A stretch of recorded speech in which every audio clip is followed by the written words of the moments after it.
Boa noite a todos, pessoal. Boa noite, Gustavo. Vamos fazer uma oração que o Pai nos ensinou. Se coloque de pé. Pai nosso, que estás no céu, santificado seja o teu nome. Venha a nós o teu reino. Seja feita a sua vontade, assim na terra como no céu. O pão nosso de cada dia nos dai hoje, Senhor. Perdoa nossas dívidas, assim como nós perdoamos nossos devedores. E não deixeis cair em tentação, mas livrai-nos do mal. Pois teu reino é o poder, a honra e a glória para todos sempre. Amém. chega um pouquinho pra lá, por favor, porque vai virar a câmera e vai pegar você, tá? E eu não posso. Chega pra lá, um pouquinho pra lá, por gentileza. Tiane, se aceita? Estou bem aqui. Tá bom. Melhor assim. Estou melhor assim. Então tá bom. Olá, pessoal, vamos lá. A paz, o poder superior, aquele que nos compreende e que em Salmos diz assim: a misericórdia do Senhor é o motivo de não sermos consumidos. Pessoal, eu estava orando a Deus dentro do que eu acredito, né? Dentro da minha espiritualidade, e me veio duas passagens no qual eu quero trabalhar com vocês, trazendo a nível de um ponto de vista filosófico, tá? Ou seja, de um ponto de vista maneira de viver, correto? E de um ponto de vista, como eu posso dizer, de um ponto de vista bastante espiritual, tá? Bastante espiritual. A primeira, ela se encontra em Juízes. É sobre Sansão. Já ouviram falar sobre Sansão? Maravilha. Sansão, ele era um nazireu, né? E cuja a palavra, claro, diz no início ali, em Juízes capítulo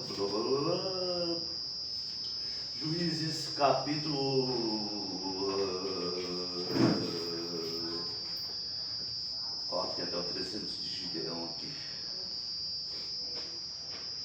Capítulo 13, convido a todos depois a buscarem a Bíblia e ler a história, tá? Diz que: porque eis que tu conceberás e terás um filho, sobre cuja cabeça não passará navalha, porquanto o menino será nazireu de Deus. Ok? Desde o ventre, e ele começará a livrar a Israel das mãos dos filisteus. Tá? Dentro do livro Bíblia, respeitando a questão da laicidade, ou seja, respeitando a religião de todas, hoje trabalharei especificamente dentro da fala, dentro de uma visão psicoterapêutica, olha só, uma visão psicoterapêutica e comportamental dentro de um homem chamado Sansão, nazireu, e com um propósito com Deus, ok? Maravilha. Porque já comprovado cientificamente que a espiritualidade, ela funciona no processo de recuperação. Recuperar a ação, salvar a ação, transformar a ação, né? E que hoje, infelizmente, assim como aconteceu com Sansão, e isso eu vou deixar mais claro, no final vocês entenderão melhor, está acontecendo nos dias de hoje. E que, se nós não abrirmos os nossos olhos, poderá sim acontecer conosco. Tá? Então, o que acontece? Vamos lá. Sansão, ele nasceu com o Espírito Santo. Ele nasceu com um dom. Certo? Mas tinha uma coisa: não podia cortar o cabelo dele. Era a única coisa que não podia fazer. Sansão tinha um dom, assim como todos nós temos dons, ok? E ele nasceu com o propósito de quê? De livrar o povo dos filisteus. Ou seja, ele tinha um objetivo na vida, correto?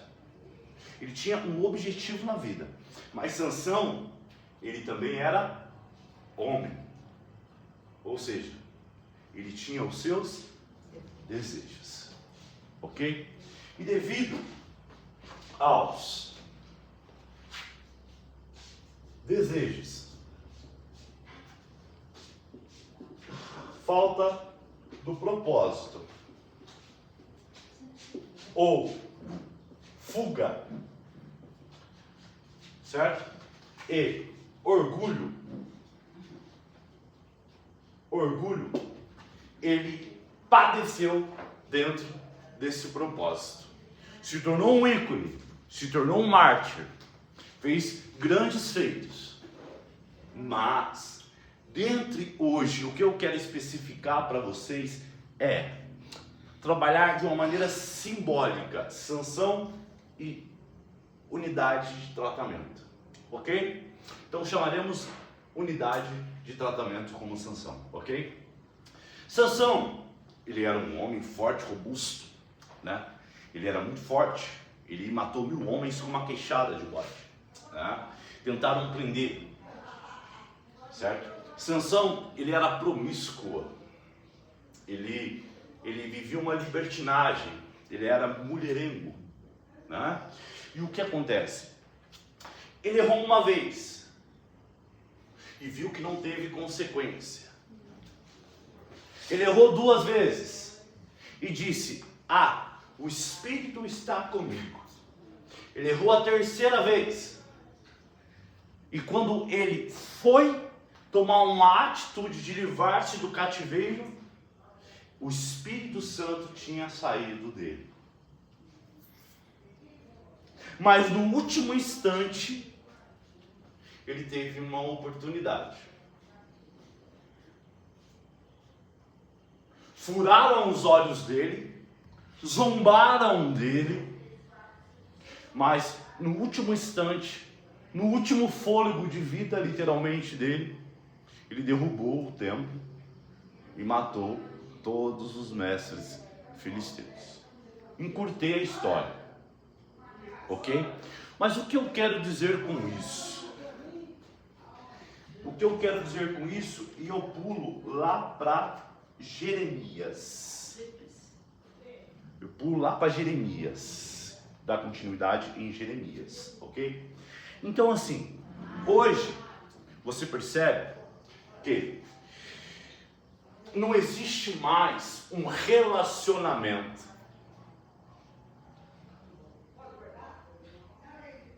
com o seu poder superior. Hoje colocam uma música de fundo para trabalhar as suas emoções, colocam um som de teclado, um som de violão, usam as suas emoções para te causar arrepios e você continua vazio. E você entra de um jeito e sai do mesmo jeito que entrou. Porque a todo momento que o poder superior ele usava para falar com Sansão, pessoas, Sansão estava envolvido tanto nos seus desejos, no seu orgulho, que ele não aceitava que ele estava indo por um caminho de destruição e perca do seu propósito. Dentro do centro de treinamento emocional, eu não gosto de falar comunidade terapêutica, desde 2012 houve uma transição através da luta antimanicomial, aonde romantizaram, assim como romantizaram a força de Sansão, ok? As pessoas começaram a ter medo dele, não respeito, e aquilo subiu para a cabeça, entende? Hoje, dentro de templos colocam uma musiquinha de fundo, um tecladinho, luzes de efeito e você sai vazio como entrou. E desde 2012 para cá, através da luta antimanicomial, os hospitais psiquiátricos foram fechados, mas não mudou a cultura, não mudou o que nós chamamos de quê? Lá no início eu falei de propósito verdadeiro de transformar a ação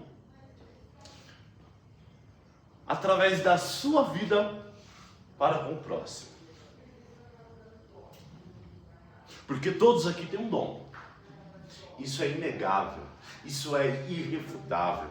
Isso, independente do que você esteja passando, ninguém pode te tirar. A não ser você mesmo. A não ser você mesmo. A não ser você mesmo. A não ser você mesmo. As pessoas esqueceram que ser cristão, agora falo em religiosidade, mas foco em espiritualidade, não é ser servido, mas servir. E a maioria dos seus dons, muitas das vezes, ele vai ser usado para servir. Se você não usar os seus dons para servir, mas sim para se beneficiar, automaticamente você se torna egoísta e automaticamente você perde tudo. Para você entender que toda a honra e toda a glória é dada somente a Deus. Um outro exemplo é Judas. Se você for ler Mateus, Lucas, Pedro e assim vai, existem duas passagens que indicam que Jesus ele já sabia que Judas surrupiava as bolsas. A passagem eu não sei o versículo nem o capítulo porque eu não tenho essa decoração, a minha memória é falha, mas diz assim: Judas saqueava as doações que os homens de Deus, como se diz, recebiam, né? Aí entra um grande aspecto. Peraí, se Jesus sabia que Judas estava roubando, por que ele não colocou Mateus, que era mestre em matemática, já era cobrador de imposto, para cuidar, né? Do que? Dos mantimentos, dos homens de Deus ali. Porque em suas viagens, eles tinham que comer, eles tinham que comprar os seus mantimentos, correto? Hoje, serve para pagar a gasolina e comprar a BMW. Mas antigamente, era para ajudar os viúvos e os necessitados.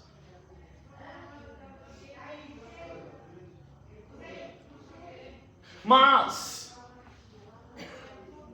o cara é tão zica que ele deixou Judas continuar com a bolsa do dinheiro porque Judas não tinha entendido o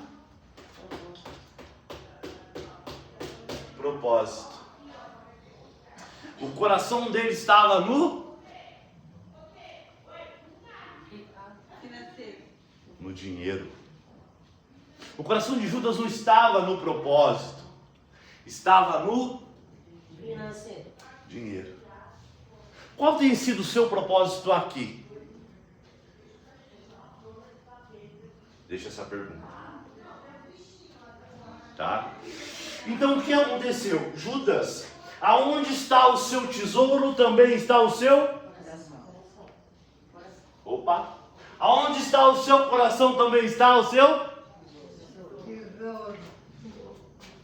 O que ligares aqui na terra também será ligado? E o que ligares no céu também será ligado? Na terra. Exatamente. Deus, ele vai dar aquilo, muitas das vezes, o que você tanto deseja, para que lá na frente você tombe novamente e volte para entender que sem Ele não existe caminho. E muitas das vezes ele vai te deixar cair, ele vai te deixar passar por medo, ele vai te deixar passar por angústia, ele vai te deixar passar por um sofrimento, ele vai te deixar passar por uma tristeza, por uma saudade, por um sentimento negativo, para que você possa o quê? Desenvolver, porque lá na frente alguém vai vir em você com a mesma dificuldade que um dia você passou e aprendeu com isso. E ele não é homem para que minta, nem filho do homem para que se arrependa.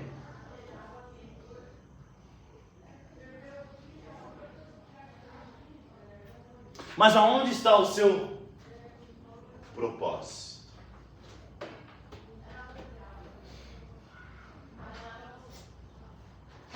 Lá na frente, em Jeremias, olha só, como o ser humano,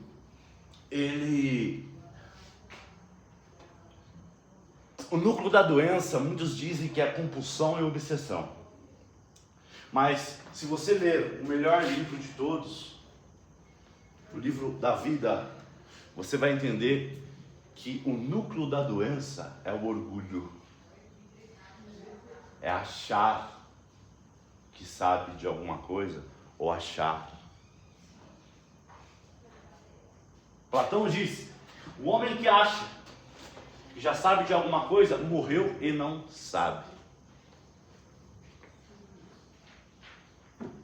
Aí Sêneca também menciona assim, muitas das vezes sofremos mais em nosso pensamento do que na própria realidade. E entra o orgulho, entra a ingratidão, porque olha só, Jeremias capítulo, nossa, não é possível, gente, a idade chega, né? Vamos lá. Jeremias capítulo 42, eu vou ler só o título, ok?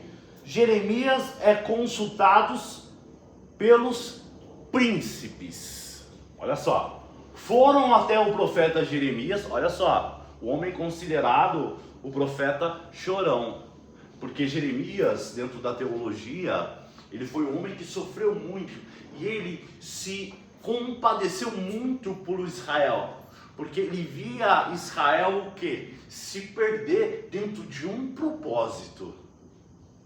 E ele falava, e olha só o que o povo falou.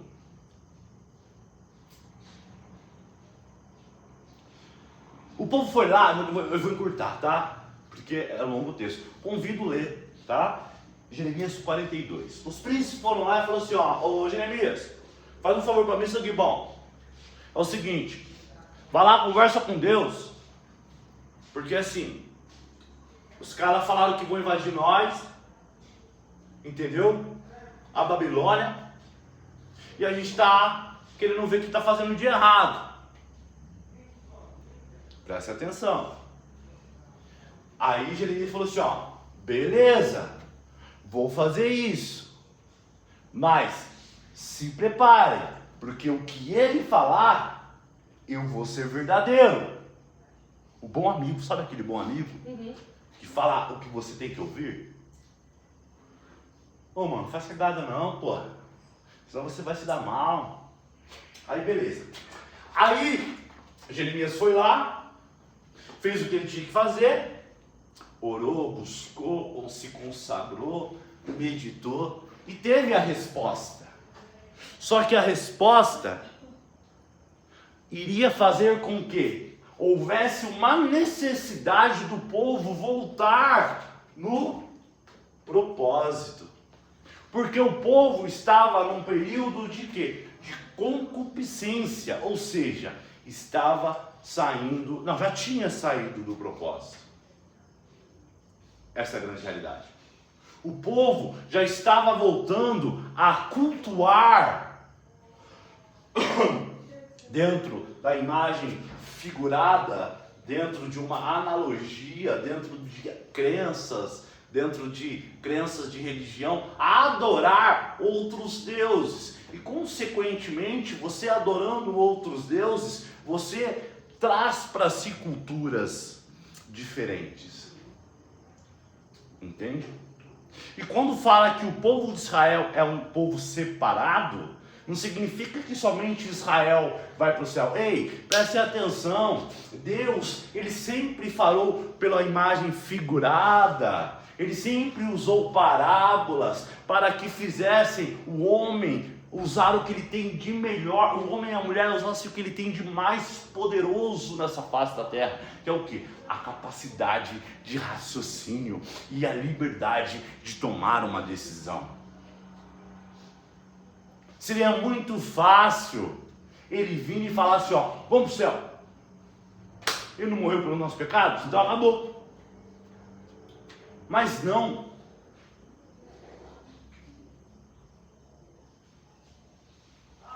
Ele veio e te deu e te dá dia após dia a autonomia, a liberdade e a capacidade de parar, pensar, refletir e tomar uma decisão. Mas muitas das vezes preferimos tomar uma decisão igual o que eu vou ler aqui, que seja mais benéfica a nós mesmos do que enfrentar um período no qual eu não sei quanto tempo é, eu não sei qual momento é, eu não sei qual dia é, eu não sei qual hora é, eu não sei qual minuto é que a verdadeira transformação acontecerá. E esse momento, muitas das vezes, ele não está, muitas das vezes não, praticamente não está. O único momento, o único controle que nós temos nesse momento é a tomada de decisão. É o que? Faço ou não faço? Vou ou não vou? Mudo ou não mudo? Mas o grande mistério é, muitas das vezes, nós buscamos o quê? Nós somos seres sociais. Oh, está repreendido em nome do Senhor Jesus.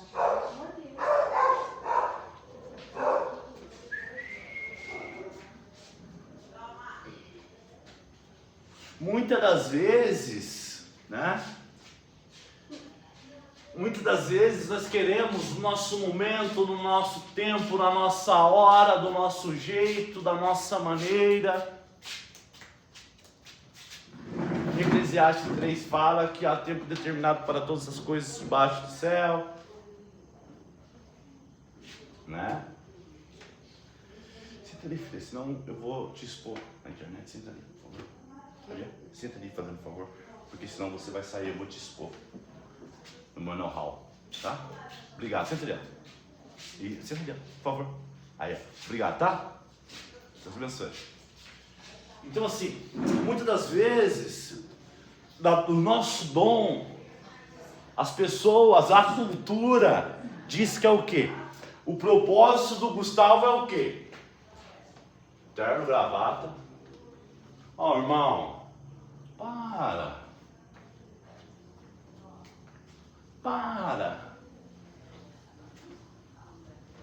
Não é porque quem me dera ter esse dom. Quem me dera, porque se ele mandar eu vou. Mas eu prefiro estar no arado, porque é quentinho. Eu não gosto de zona de conforto. Eu não posso estar na zona de conforto, porque eu esqueço.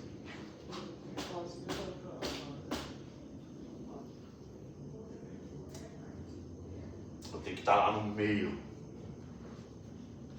Entende? Então o que acontece, família? Sansão, voltando para Sansão, ele tinha um dom. Vou trocar Sansão por cada nome aqui, não vou citar. Tem um dom, certo? Mas o que você está fazendo com esse dom? O maior dom de todos hoje, sabe qual que é? É o de A inteligência. É o de pensar. O maior dom de todos é o poder que você tem de admoestar, de ensinar, de treinar a sua mente. Por quê? Se você for um dom de cantar, você tem que treinar o canto. Se você tiver o dom de ministrar, você tem que treinar o quê? A fala. Se você tiver o dom de tocar, você terá que as coordenações motoras. Então, o maior dom que você tem hoje é a sua capacidade de raciocínio lógico. Mas a maior fuga desde Gênesis até Apocalipse é o quê? É o orgulho e a ingratidão e a capacidade que o ser humano tem de esquecer da onde saiu.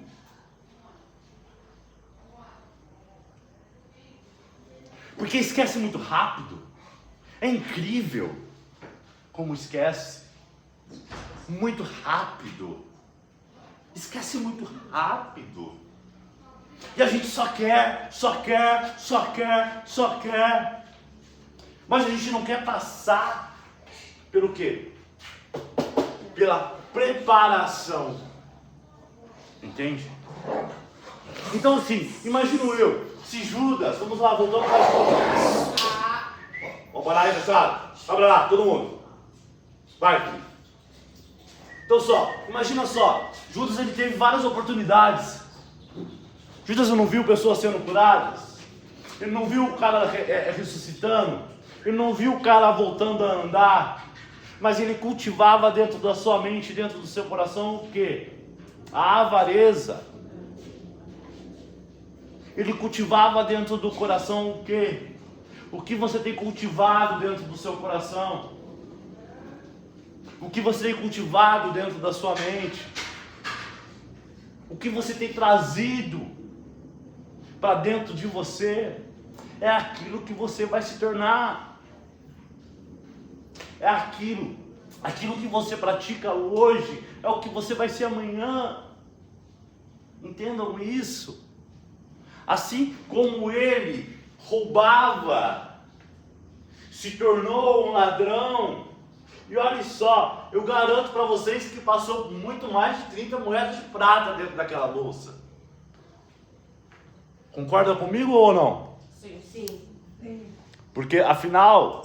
A bolsa estava muito recheada com meu bolso. Então assim, porque afinal, se você parar para analisar, a Bíblia relata que ele desde jovem ele já estava no templo lendo e ensinando, né? E ele começou o seu propósito com 20 e poucos e tudo mais, e terminou ali com 33, ele ressuscitou e assim vai.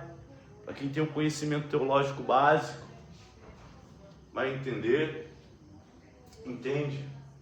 E vamos lá. Então, pessoal, chegou os príncipes, olha só. Os cara que dominava ali tudo. Chegou e falou assim, ó, conversa lá com Deus lá para vir para nós lá. Mas ele falou assim, beleza, eu vou conversar, mas eu vou trazer a verdade. E ele chegou e falou assim, ó, vocês estão tudo errado. Vocês estão tudo errado. Vocês estão se perdendo, vocês estão praticamente virando cativos.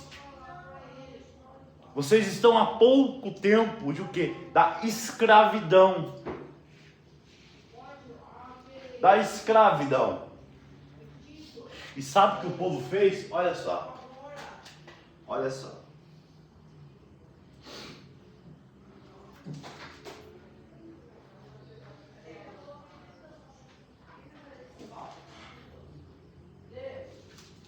Jeremias foi jogado no poço, foi preso, no meio lá da praça, foi uma coisa de louco. Foi uma coisa que só Deus mesmo. Olha lá, no Salmo 27 ele já fala sobre Nabucodonosor, depois no 30 ele fala sobre a restauração, a oração de Jeremias.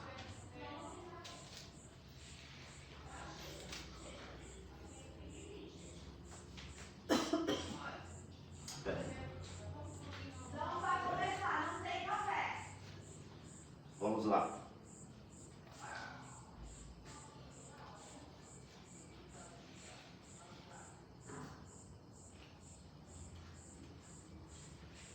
Aqui vem a palavra do cativeiro. Beleza.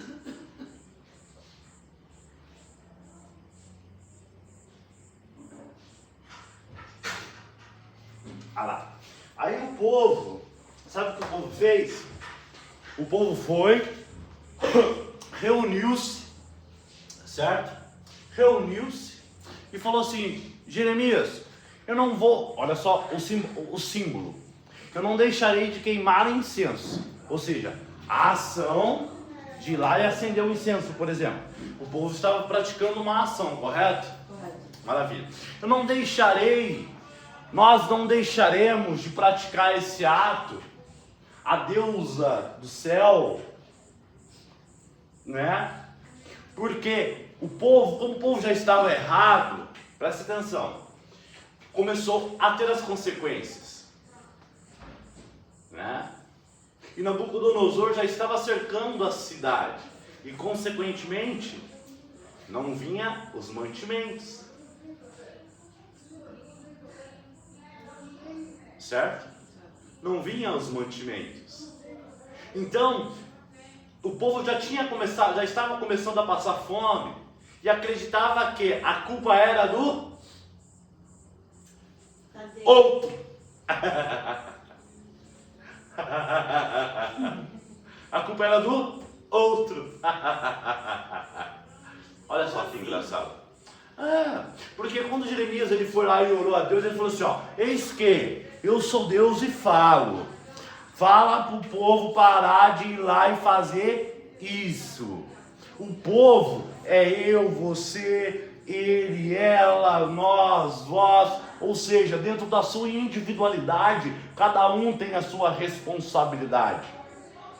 Só que o povo preferiu culpar a situação do que se converter, ou seja, se abnegar, deixar de fazer o que estava sendo prazeroso, deixar de fazer o que estava sendo fácil, para culpar uma situação externa, ao invés de olhar para dentro de si e se corrigir. Eita, peraí, eu realmente estou fazendo errado. Por quê? Porque ele teria um processo. Porque, como posso dizer, assim como uma pessoa com um transtorno mental, ela não chega a um espasmo, um surto, um agudo de um dia para a noite, um dependente químico, ele não chega no estado de rua de um dia para a noite. A mudança de personalidade, a mudança de hábito também não é do dia para a noite. Não adianta você chegar e falar aqui, agora hoje eu sou honesto, sendo que você mentiu praticamente, ou seja, sendo que você desenvolveu um hábito de não vou usar persuasão não, você desenvolveu um hábito de mentir, de manipular durante 20, 10, 15 anos, e apenas um mês você chega e fala que é honesto. Desculpa, mas humanamente isso é impossível. Agora sim, eu estou sendo menos mentiroso que antes, se colocando no papel de responsável por determinados tipos de comportamento, trazendo o que? A responsabilidade, a autorresponsabilização pela própria mudança de comportamento. E é por isso que os homens e as mulheres de Deus e as ovelhas estão se perdendo no dia de hoje. Porque estão esquecendo o verdadeiro propósito.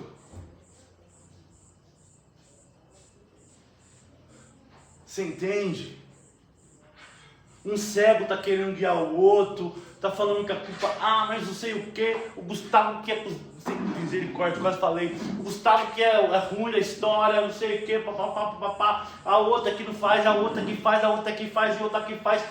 Vivemos num mundo de pecados seletivos, aonde a minha como posso dizer, arrogância é menor que a sua mentira, e que a minha arrogância é maior que a sua mentira e vice-versa. Ou seja, vivemos um mundo onde tem 3 apontando para mim, um para você e um para o céu. Você peca nisso, eu peco nisso, mas você é pior do que eu. Tirando a nossa responsabilidade individual. Independente do que você passou, independente do que fizeram com você, independente do que está por vir, porque, se você achar que tudo vai ser rosa daqui pra frente, vai assistir aquele desenho lá, Utopia, tá ligado? Sei lá, filme de Hollywood, sei lá. Acorda sangue bom. Não é Pokémon isso aqui não. É realidade. Não é o mundo de Bob. É realidade. Enquanto você está preocupado em justificar algo que você hoje tem a possibilidade de transformar tudo isso, pelo que você passou, irmão, irmã, você está impedindo o quê? O propósito de desenvolver em você. Único e exclusivamente em você. Mas eu quero casa, eu quero trabalhar, eu quero isso, eu quero aquilo. Escuta só o que ele falou lá em Mateus 29, se eu não me engano. Buscai primeiro o reino de céu e sua justiça, e as demais coisas vos serão acrescentadas. Ei, por que você se preocupa tanto? Os pássaros não plantam, nem cegam, ou seja, e colhem, e eu não deixo faltar mantimento. Poderá um pai deixar faltar algo para o seu filho? Entendam isso. Entendam isso. Entendam isso. O sofrimento só está para aumentar. Se você lê, e se você assiste televisão, haverá rumores de guerra. Filho contra pai, pai contra filho. Eis aí o sinal de que ele está por vir. É a guerra. Você entende? Eis aí o sinal do que ele está por vir. E se você não acredita, amém. Continue com a música de fundo, se emocionando e saindo vazio. Mas entenda que as consequências, depois eu corto. As consequências virão. As consequências virão. As consequências virão. Agora, a partir do momento que você se colocar como núcleo central da sua vida e entender que aquele que crê em mim fará coisas maiores do que eu fiz, não é, irmão, curar cego, parceiro. É fazer a pessoa enxergar aquilo que ela não está enxergando. Não é fazer a pessoa levantar e andar da maca, sei lá, com a perna quebrada, não. Da cadeira de roda, não. É fazer a pessoa caminhar no caminho correto. Aqui, ó. Opa, pai. Abençoe em nome de Jesus.